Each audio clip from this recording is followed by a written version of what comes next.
নমস্কাৰ, মই ধনমণি শৰ্মা। আজি মংগল গ্ৰহৰ বিষয়ে ক'ব বিচাৰিছোঁ। মংগল গ্ৰহ বেয়া হ'লে সৰু সৰু কিছুমান আমি ঘৰতে কৰিবলগীয়া কাম কৰিলে বা মঠ মন্দিৰত গৈও কৰিব পাৰে।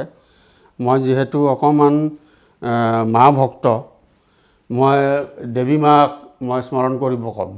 মা বগলা দেৱীক স্মৰণ কৰিলে তেওঁ তুষ্ট হয় বুলি কয়। আৰু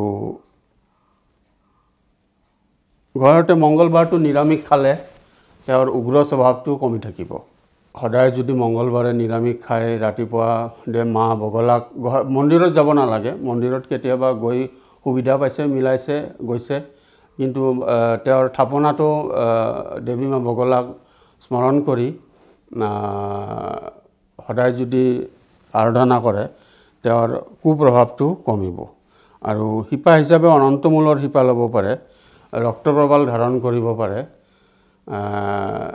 মংগলবাৰে ৰঙা কাপোৰ পিন্ধিব পাৰে, তেওঁৰ শাৰীৰিক উন্নতিটো হ'ব।